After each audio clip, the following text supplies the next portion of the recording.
Good afternoon. Hello, everyone. And good morning, good afternoon, and good evening to everyone who's joining virtually. My name is Kieran Saker. I am a Chief Strategy Officer and part of the founding management team at Samsara. And I'm really looking forward to our conversation today about learnings from scaling 6 different products to $100 million in sales and beyond across 2 different companies. Let's start with a little bit of context setting. Who am I, and a bit about the companies that I've had a chance to help build. I took a fairly non-linear path to what I'm doing today. I started as a freshman at Stanford many, many years ago, and I actually thought I would have nothing to do with tech. I was interested in biology, in economics, in English, and really out of curiosity, I took an intro computer science class and quickly caught the bug.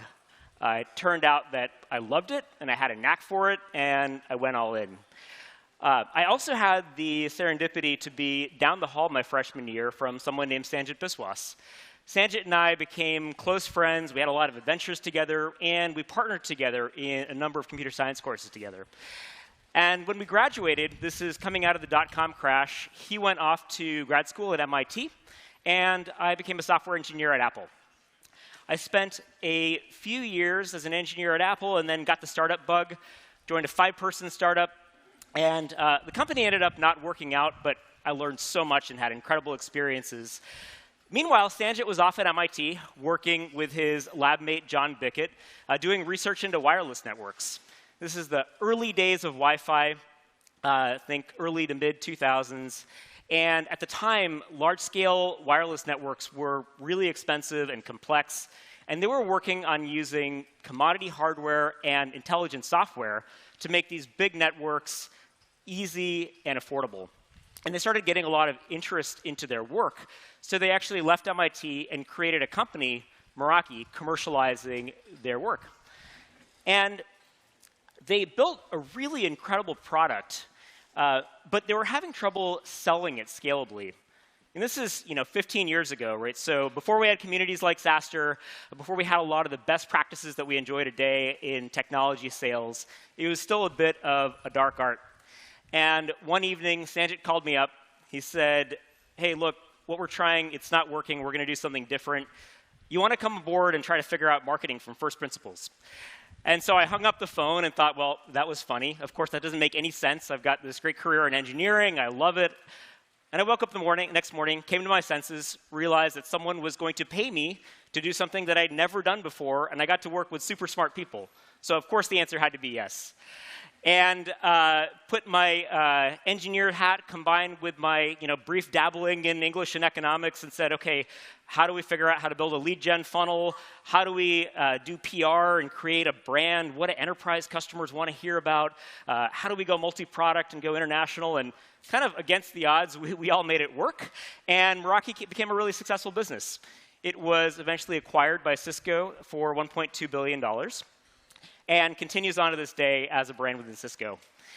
A few years after that, Sanjit, John, myself, and a few others were ready to be building from scratch again. And Samsara was started in early 2015. And this is where I got to combine my first chapter in product with my second chapter in go-to-market. And at founding, I led our product team as well as marketing and helped stand up a number of functions from support to customer success to biz ops. And many of those teams spun out over time as the company scaled. But I led product from founding through our IPO. And just last year, handed over the reins to our current CPO, Jeff Hausman, who joins us from ServiceNow. And I moved into doing what I'm doing today, running strategy. So I set long-term company strategy and planning. I help with company-wide priorities, and I get to partner closely with our go-to-market and R&D teams on our new frontiers. I also get to work closely with our corp dev team on Samsara Ventures and M&A. So why am I telling you all this? I've had the incredible privilege of getting to see 2 different companies scale, been able to help build 6 different products from inception to $100 million and beyond. And I've got to do that while wearing a lot of different hats. So my goal for our time today is to share some of the common threads or learnings across these products, across these companies, And my hope is that regardless of whether you are on the product side or the go-to-market side, whether you're a founder or an investor, you'll be able to take something tactical back to your business that helps you scale. Before I share these learnings, I want to give a quick introduction to what these products are, since not all of you are using them day to day. As I mentioned, Meraki started in the world of wireless networks. It took networks, moved the brains of the network up into the cloud so you could manage them through a SaaS application. That was their first product, Wi-Fi. We said, what else do these customers need? Expanded into network security, into Ethernet switching. When Cisco acquired the company, they did something a little bit unusual. They kept it intact as a business and enabled us to sell the products through their sales channel. And it ended up working really well for Cisco, for the customers, and for the team. And we've seen these products go on to hundreds of millions and eventually multiple billions of dollars in sales. Now, after a couple of years of getting Meraki established within Cisco and handing over to the next generation of leaders, we were ready to be building from scratch again. We said, well, what do we want to do? We want to work on something that has the potential to be really big and create a lot of impact. And at Meraki, we had the benefit of being able to work with all different types of customers. Everyone was putting in networks at the time.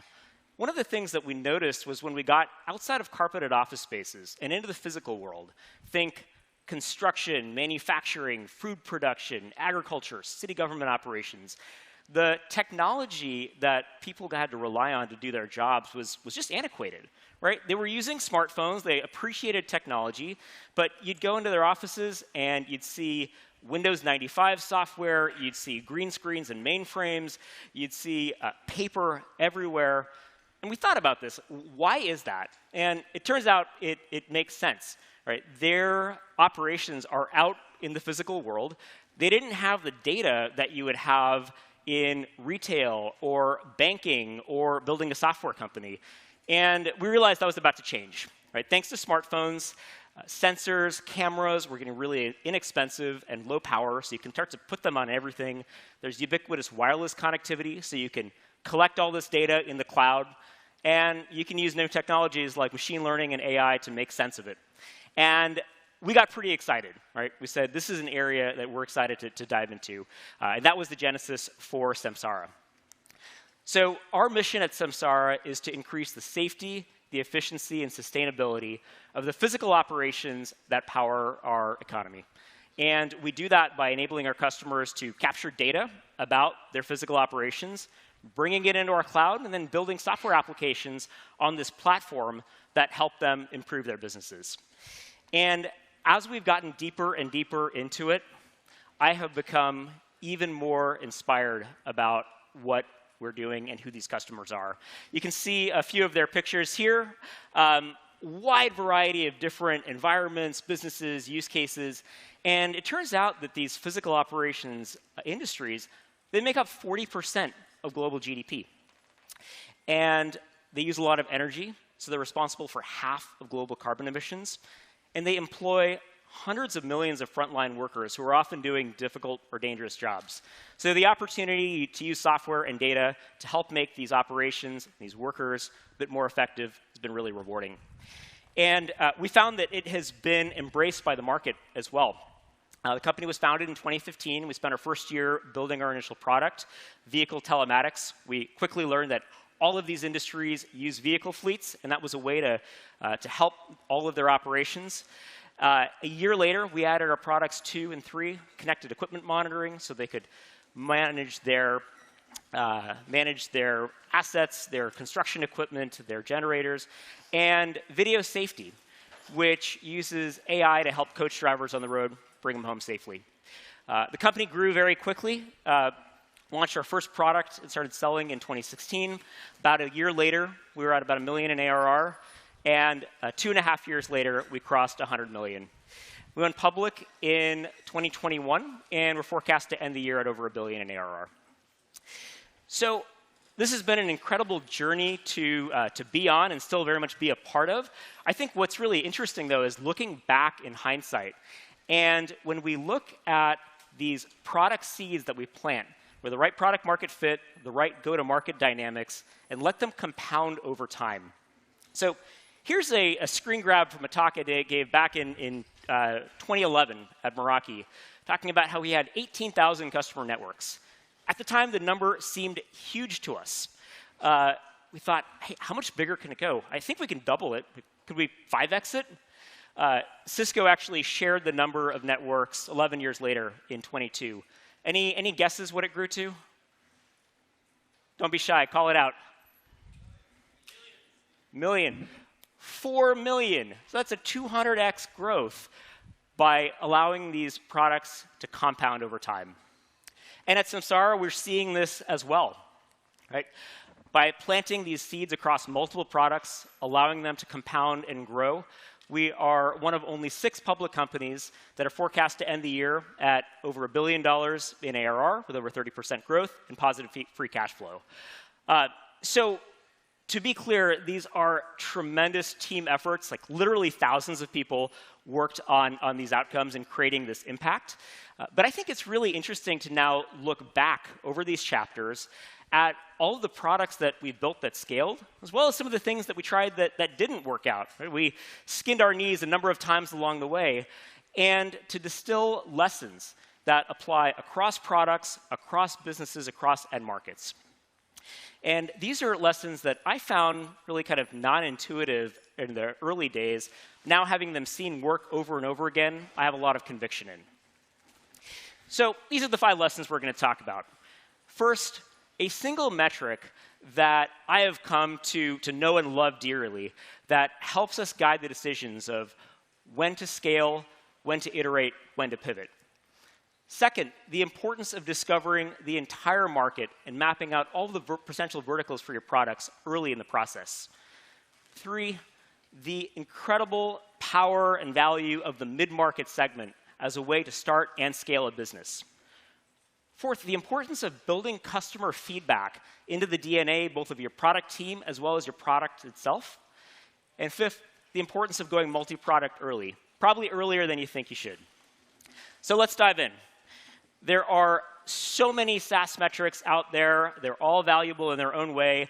Obviously, ARR growth and cash burn are some of the most important. If you can grow ARR without running out of money, you're going to do all right. But how do we achieve that? What are the metrics that we can use to really steer our business? There's one metric that I've come to really deeply appreciate because it's a single metric that can reflect market demand and product market fit, how well our go-to-market engine is executing, and the quality of our product. And that is CAC payback period. So as I expect most of you know, in SaaS, you incur a significant cost acquiring a customer before they pay you $1. This is your lead gen, your SDRs, your sales team salary and commission. You acquire the customer, they pay you a subscription. Some of that goes to providing your service, right, your cloud hosting costs, et cetera, and the rest is profit. And eventually, they pay back that acquisition cost. That time between when you acquire the customer and they pay back their acquisition cost is called the CAC payback period, typically measured in months. So this metric is incredible because it tells us so much about the physics of the business and how we should be scaling. It tells us about market demand. If you have a product that really resonates with end customers where it's solving a burning pain for them, they are going to be coming to you. You're not going to have to spend a long time explaining the product, and they're going to transact quickly. All that means you're spending less on leads. It means your reps can attain a higher quota. You're going to have a shallower trough to dig yourself out of, right? Conversely, if what you're doing isn't solving a real customer pain, you're going to have to spend a lot more resources to get on board each customer. Also tells us a lot about the effectiveness of our execution. Right? Are we generating high-quality leads at a reasonable cost? Are we following up on them quickly and converting them at a high rate? Are our sales reps properly enabled, well-managed? If so, these are all going to shrink your CAC payback period. Perhaps less intuitively, CAC payback period also tells us a lot about the quality of a product. If you have a product that is really complex, that requires a lot of customization, if SEs are in configuring and customizing the product for each and every customer who wants to try it out, if you have to over-invest in CSMs to band-aid over usability issues, these are going to increase the cost to acquire the customer. It's going to take you longer to pay back that acquisition cost. Likewise, if your software is inefficient, if every $1,000 you're getting from a customer, you're turning around and spending 500 of those to AWS, to OpenAI, to Twilio, to Stripe, it's going to take you twice as long to recoup that cost. So when I see a low CAC payback period, I want to figure out, how do I scale? How do I add sales capacity? And if my CAC payback is unhealthy, if it's too long, I want to slow down. I want to give myself runway to figure out which of these areas is the drag factor, make sure that I've improved them before accelerating. So you might be asking, what is a good CAC payback period? Well, the answer is it depends. If you are in an enterprise business like ServiceNow, for example, where their customers never churn, they always expand, you'd be willing to incur a longer CAC payback period because that customer lifetime value is so high. Conversely, if you're in an SMB business where you might have higher churn, less expansion, your CAC payback period needs to be really low. Most businesses are somewhere in between. I recommend checking out the Meritech Capital website. They have comps tables with all the financial metrics for publicly traded software companies. You can actually build a cohort that is relevant to your business, benchmark yourself, and see how you do. All right, so that's CAC payback. Next, let's shift gears and talk about how we think about the market that we're going after. At both Meraki and Samsara, we had competitors that were really narrowly focused into specific segments of the market. So at Meraki, there were people building Wi-Fi systems for healthcare or for stadiums. And we said, hey, the whole world needs Wi-Fi. At Samsara, we had some legacy competitors that had really just focused their entire company on long-haul trucking. We said, hey, there's this large world of physical operations industries. Trucking is just a part of it. And so we engaged with the entire market very early, understood what the common needs were across verticals, and really focused on those areas. I dug up a screen grab from one of our early decks at Samsara. This was actually pre-revenue when we were building our initial product and getting some beta feedback from early users. And you can see a pie chart. What are the different industries that these customers are in? And we see schools, we see local governments, we see food and beverage, we see transportation, right? We were tracking this systematically from the very, very early days. And it really paid off, right? We avoided going too deep into an area that was maybe a niche or limited to one vertical or industry, and instead focused on the common threads. We can fast forward to when we were about 10 million in ARR. Another screen grab from one of our decks. These are photos of our actual customers. And you can see the industries. A lot of the same industry names, quite diverse. At Meraki, about 10 million in ARR, same story. Right? Broad, diverse industries, everything from government to healthcare to enterprise to higher ed. And it turns out that setting these seeds early and allowing them to scale is incredibly beneficial. We can see now, at nearly $1 billion in ARR, we have got a nice distributed pie chart of industry verticals. You can see some of our customers here, 5 of the top 10 waste management companies, 6 of the top 10 construction firms, 5 of the top 10 transportation firms, et cetera. And there was a surprising benefit here, beyond the ability to scale revenue, which is that we got really interesting ideas from specific verticals. We'd go and ask all the other verticals, hey, is this something you'd thought of? And they'd say, I hadn't really thought about that. I didn't know it was available to me, but man, that would be really useful. And it actually ended up making the product better for everyone. In the early days, when we were about 100K in ARR, we were very prescriptive about our go-to-market and where we were building pipeline. And, we didn't want to over-index on any one vertical. So we said, hey, transportation's important. It starts with a T. Let's do Transportation Tuesdays. And so every Tuesday, the team would be focused on building transportation pipeline. So we were allocating 1 out of 5 days, about 20% of our sales capacity. Fast forward to $1 billion in ARR, so 10,000x the scale. And sure enough, we see transportation is just about 20% of our ARR. So amazing how those early seeds can influence the long-term outcome. All right, so this is a bit about thinking about verticals. Now let's think about customer sizes. Often people think about a binary choice between SMB and enterprise. And I think there's a really important third segment in the middle, which we call the mid-market, which has been a incredibly powerful element for growing and scaling both Meraki and Samsara. First, what do we mean by mid-market? Let's kind of define some terms here. Quick show of hands. Has anyone been to Pinhole Coffee in Bernal Heights in San Francisco? See, maybe 1 or 2 hands. Classic small business around the corner from me. I had our coffee this morning. I love Pinhole. Joe Ellen's done an amazing job building that business. Classic small business. I won't ask for a show of hands of how many of you have been to Starbucks, but obviously a great example of a large enterprise. Now, in the middle, how many of you have been to Blue Bottle? All right, a bunch of you. Blue Bottle is a great example of a mid-market business. They've got about 100 locations. And interestingly, while a small business like Pinhole might be sold to the way you'd sell to a consumer, right? You've got a generalist owner who's wearing a million hats and has to make a decision quickly. A mid-market business like Blue Bottle is sold to like an enterprise, but just in a more streamlined, lightweight, and fast way. And so engaging with the mid-market early is an incredible way to not only develop product market fit and a repeatable sales motion, but to start to scale the business. One of the beautiful things about mid-market customers is that you're engaging with professional buyers. Right, so you might be talking to a director of IT or a VP of IT. They have the expertise and the time to really give you considered evaluation of your product.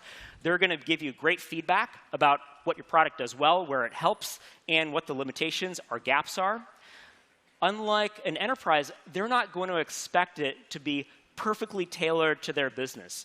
Right? They're going to be willing to accept trade-offs if it solves an important problem for them. And they can move fast. Right? You can typically have sales cycles in a matter of months.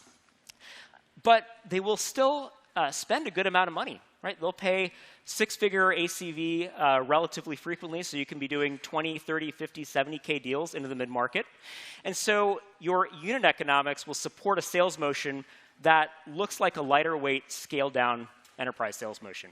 You can have your paid demand gen, you can have your SDRs, your AEs, your CSMs, et cetera. Your AEs are probably a little bit earlier in their career. They're going to be doing more over Zoom, and they're not getting on a plane as often. But you get really fast feedback, and you can iterate quickly. Conversely, with enterprise customers, you're going to have a lot more stakeholders. Obviously, you're going to have a number of requirements around security and customization that can be more challenging for a smaller business or an earlier product. And you're not going to get as many data points about the market. Right? If you're talking to 10 50K opportunities in the mid-market versus 1 500K opportunity, getting a lot more signal about what's common across customers. And because these mid-market customers look like lighter weight enterprises, when you have strong product market fit and a repeatable sales motion, with healthy CAC payback, of course, you're in a great position to move up market and scale. So at Samsara, we started really engaging with the mid-market as well as finding some of the enterprises that look like mid-market customers, but just a little bit bigger. There aren't as many of them, but they exist. And you can use those mid-market customers to reference sell into some of these enterprise customers with simpler requirements.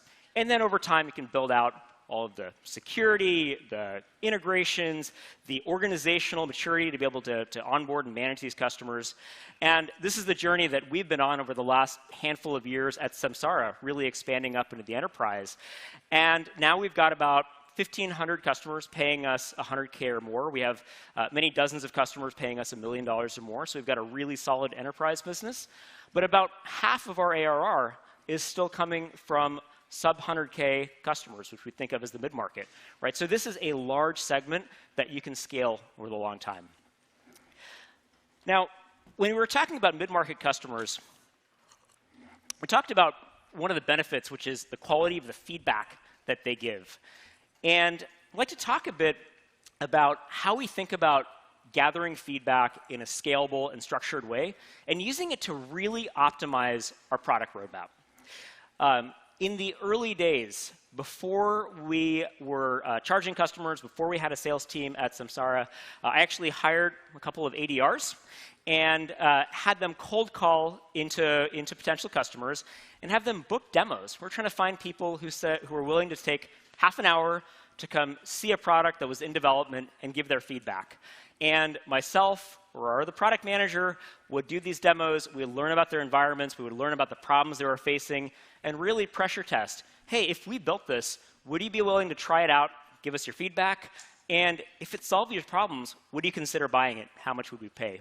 And that gave us really direct feedback from the market while we were in the development phase.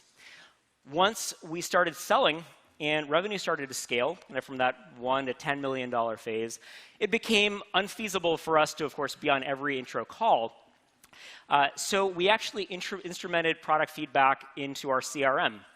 We created a custom object in Salesforce called a feature request, and if an AE or a sales engineer was on a call with a customer who asked for something we didn't do yet, they would do a search in Salesforce to see if that had been logged. If it had, they would attach their opportunity to it. If not, they could create it. And it allowed us to be very data-driven about understanding the needs for various features on the roadmap. Right? We have a sales rep coming up to us who has a big deal at the end of the quarter, and that customer really needs something. They can be very persuasive. Having this data across many, many, many customers and opportunities allowed us to make sure that we were putting our R&D resources in the right place, understanding what was going to impact the most number of customers, as well as the largest deals. So with these tools and the ability to be data-driven, the sales team, and particularly the sales engineers, are incredibly powerful as a way to capture this customer feedback in a scalable way. We also wanted to make sure we were hearing directly from customers. And so we built feedback directly into the dashboard at Meraki, as well as Samsara. At Meraki, we called it Make a Wish. It was a little button that was at the bottom of every page in the dashboard. And so any user of the system, from the C-level exec who might be signing the purchase order to a day-to-day administrator, could hit the button, type us a note about what they'd like to see. And we did this again at Samsara. We improved it so we could actually capture a screen grab of what the user was seeing at the time, and we get thousands of these. We get ideas for new features and products. We get feedback like, hey, when I'm using this page, I'm also trying to do X, Y, and Z. Is there a way I could see this all in one place? It would save me some clicks.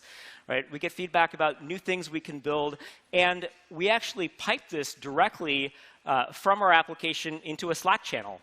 So any member of the R&D team can take a look and see what customers are asking of us in real time.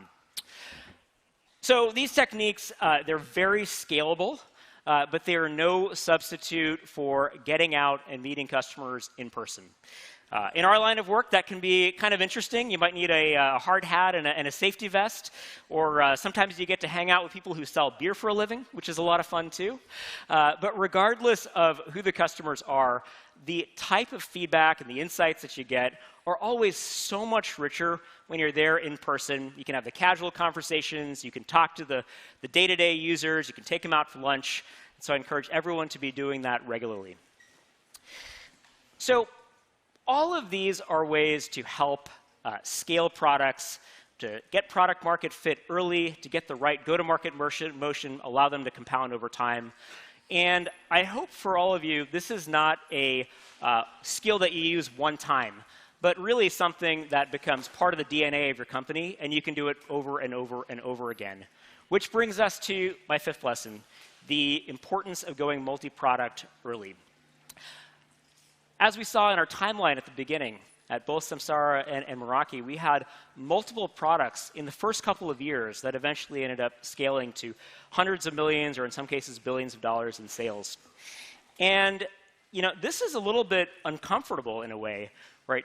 If we think about our product portfolio a couple of years in at Samsara, at the time, our first product, vehicle telematics, was doing really, really well.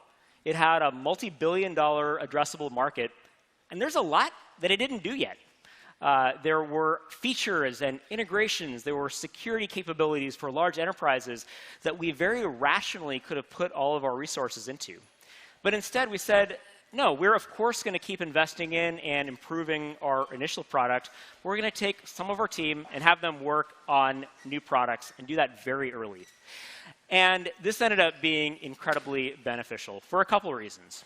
First, there were some customers that we couldn't get to right away because we hadn't built out the features in our telematics product. But we traded those for another set of customers who said, hey, I'm willing to look past some gaps because this company is offering me multiple products in a single platform, and that's incredibly valuable. Second, it established our identity as a multi-product platform very early. We developed the muscles around how to engage with multiple users within an organization. Customers got the expectation that, hey, Samsara can do more for me. I want to tell them about what I'd like to see from them next. Helped our engineering team think about our solution as a platform that's going to support multiple applications over time. And we fast forward, and we can see that at, again, nearly $1 billion in ARR, we have a nice diverse mix of revenue across products.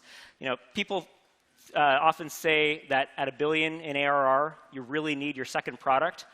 I would argue that you need to start 100x earlier, right? Have your second product in market and scaling at 10 million, and boy, does it pay off. Interesting anecdote, actually, our #1 product by ARR was actually not our first product. It has overtaken our first product, and it's been incredibly impactful for customers. All right. So we just blazed through a number of lessons, right? The magic of CAC payback and using that as a governor for how fast to scale your business, when to iterate, the importance of discovering the entire market across verticals, the value of mid-market customers, and how incredibly powerful they can be for building product market fit as well as scaling, building product feedback into the DNA of your business, and going multi-product early. If you are interested in learning more, 2 call-outs. First, there is no substitute for learning by doing. We are hiring across nearly all functions. Check out our careers page. And we're also investing. We invest in startups that are building products for the physical operations industry, and we provide not only capital, but a lot of our learnings, access to the early team who helped to build Samsara, and access to our customers. So if you're interested in either of these, please check us out. And with that, we can put away the slides and open it up to Q&A. So if any of you have questions, please come up to a mic, and we'll take as many as we can.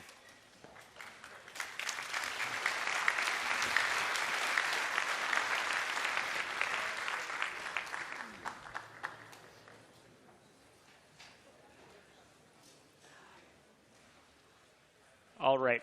Oh, we got one. Brave. So I have another startup, and our clients use Samsara. So wonderful. I have some actual awareness of your product. In the sense of what your product is doing from a multi-tenant perspective. So let's say one client has multiple businesses, for example, SMEs for the most part. Do you have a roadmap for that also? Like for us founders overall, just to understand, because you've given us a strategy, like a 5-point strategy, and you are even saying go multi-product early, but then what about how do we handle multiple clients and their multiple businesses from a SaaS perspective? Do you have any insight on that? When you say multiple clients, you mean? So for example, let's say a client has multiple companies that they have founded or they're running. So that's my point. Yeah, I think that one might be a little bit specific, so why don't you come find me afterwards and let's chat about that. Sounds good, thank you.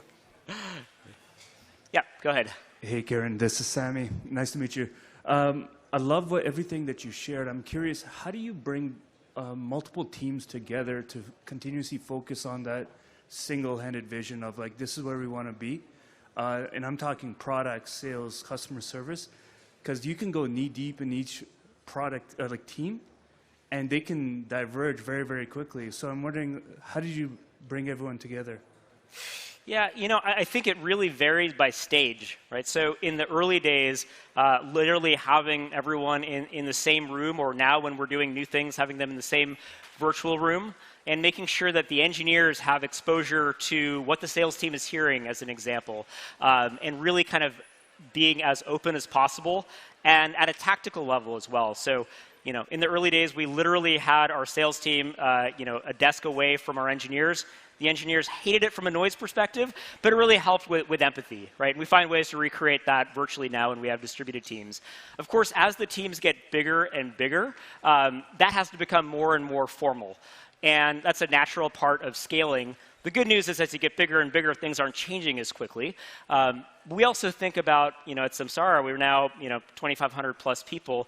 How are we thinking about communication culture differently in different parts of the business? We have a brand new product. We need that feedback loop and that communication to be as it was in the early days versus, something that's spanning hundreds of people. We want to be really explicit and thoughtful about that communication. So I think it's about hitting refresh on your communication mechanisms as the circumstances of the business are changing. Yep, go ahead. Hi, Kieran. Thanks for sharing. Heard a lot about early on going wide and trying a lot of things. So going up market fast, going multi-product fast, going across verticals fast. So could you teach us a little bit more? You mentioned briefly, but teach us a little bit more about how you guys prioritized, perhaps what you did say no to. So I think it goes back to being data-driven and making sure that we're getting that really broad set of data about the opportunities we could be working on. And in some ways, you can do that with research reports and spreadsheets. Sometimes you have to try things.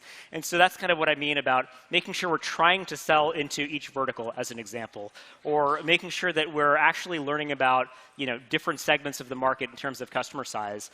And then once you have that data, I think there's a phrase, there's no bonus points for the hard dollars. So prioritize what is going to have the biggest payoff. And sometimes that means, hey, this particular vertical or segment or product could be interesting in a vacuum, but we have these other things we could be doing, and that kind of naturally sorts out where we allocate. We also think about time horizon. Right? It's easy to accidentally put all of your resources into things that are relevant in the next 6, 12 months, and then all of a sudden you find that you're having trouble scaling. So we think about a 70-20-10 split between 70% of our resources going into investments that are really going to pay off in the next year. 20% might be frontiers that are setting us up for the next 2 to 3 years, and 10% things that might not work but could be really big in the future. So some of those frameworks help with prioritization, but also balancing, larger high-risk opportunities with the more certain near-term opportunities. So, thank you. Fantastic talk, thank you. Quick questions. You said ventures. How involved are you there? Just interested in that. What's a sweet spot kind of deal? What are the ranges?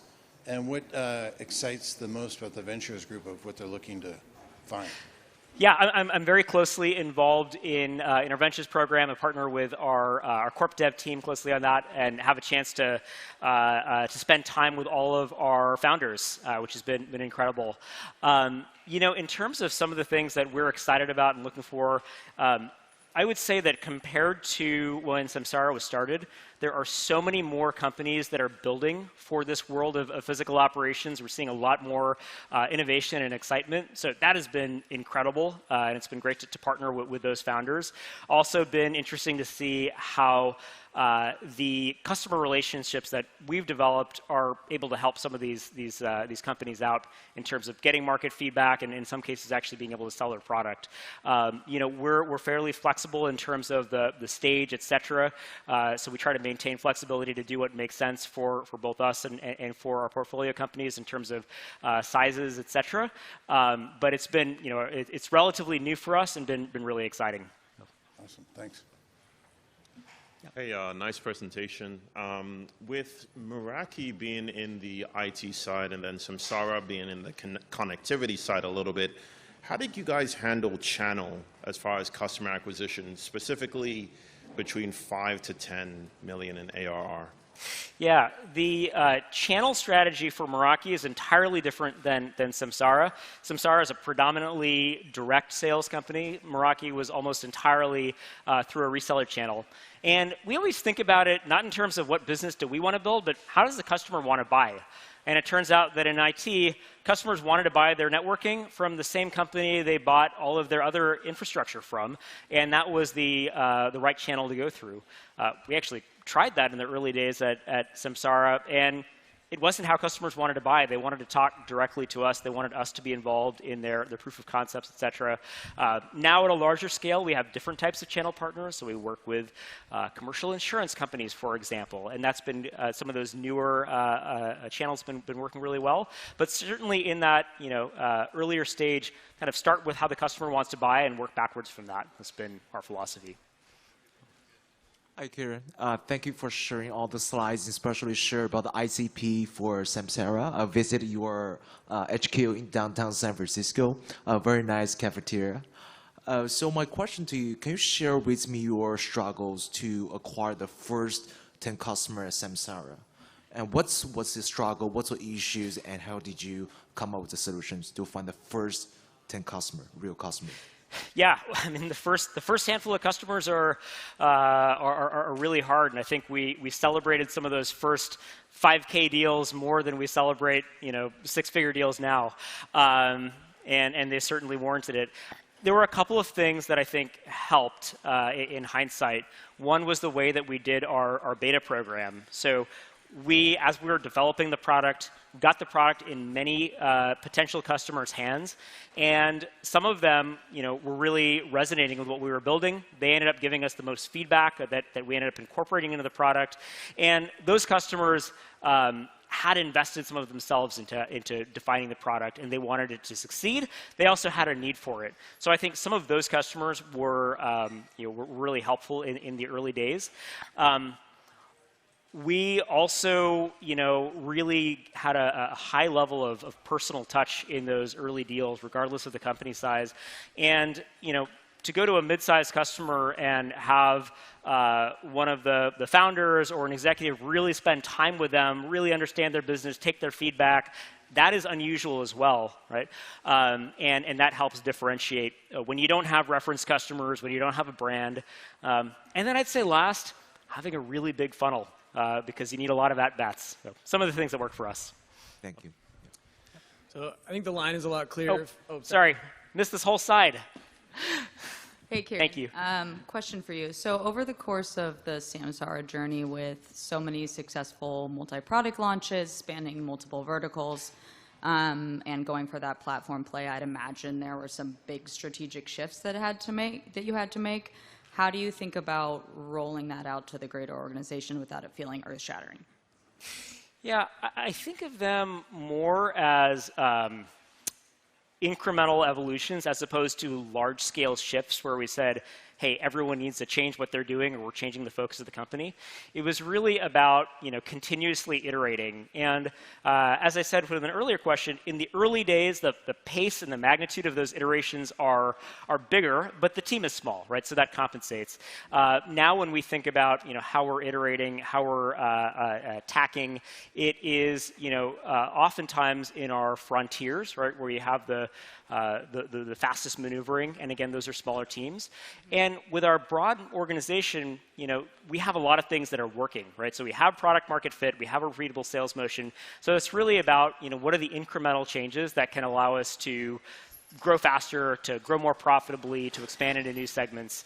So, it really does vary depending on the stage of the company as well as the stage of the business within the company. But I think that that kind of explicit communication with long time horizons on one end and rapid iteration on the other really are the kind of two goalposts, and it's about where are you in between those. Thank you. Let's do one more on this side since I missed it earlier. Thank you. Great talk. Appreciated it. I think you had a very interesting point about discovering the entire market.